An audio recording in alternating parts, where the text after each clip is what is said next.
बोला क्या रखा मेरे दातन को ठंड सतावे।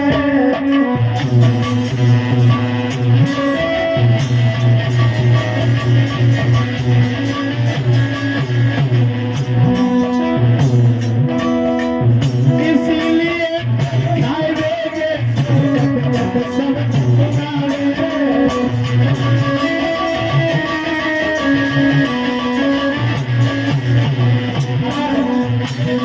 वजह से बात बज रही है, वो कुछ नहीं खा रहा हूँ।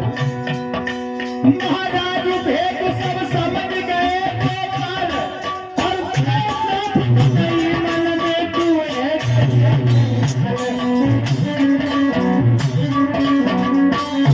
गुरु से कपट मित्र से चोरी बात सिखाने लगे।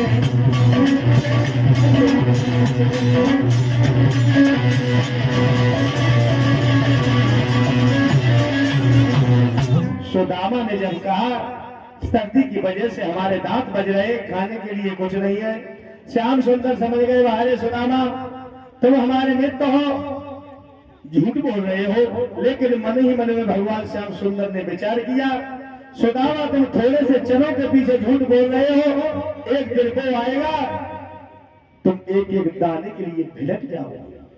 भक्तों ध्यान रखना, अपने मित्र के साथ में चोरी करता है, अपने गुरु के साथ में कपट करता है, जिंदगी में ये ना समझे कि कुशल है, या तो वो निर्धन हो जाता है या उसके कुष्ठ रोग हो जाता है। क्योंकि मित्रों की पहचान ही कुछ अलग होती है।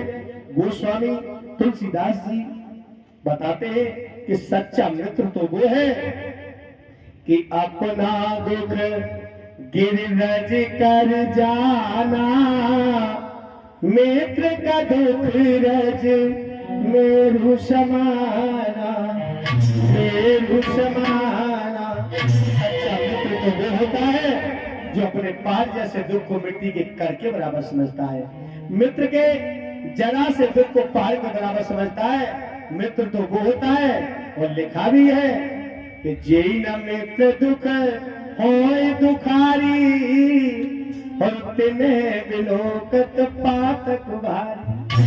जो मित्र को देखकर दुखी नहीं है वो मित्र नहीं है। आज सुदामा भगवान श्याम सुंदर से झूठ बोले। भक्तों कन्हैया और सुदामा चले आए, लेकिन सुदामा बहुत ज्यादा दुखी हो गए, सोचने लगे मन ही मन में मैंने बहुत बुरा किया जो श्याम सुंदर से झूठ बोला, अपने सखा से झूठ बोला।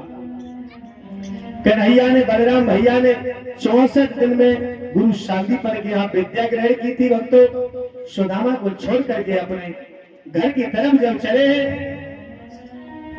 आज भक्तों शर्म से सुदामा कन्हैया की विदाई के वक्त भी नहीं गए।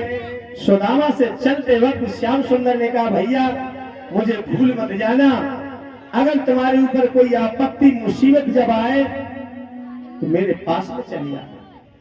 सुदामा जब घर चले आए, इनका विवाह हुआ, सुशीला नाम की दुल्हन घर में आ गई, लेकिन दिन प्रतिदिन गरीबी सुदामा पे आती चली गई।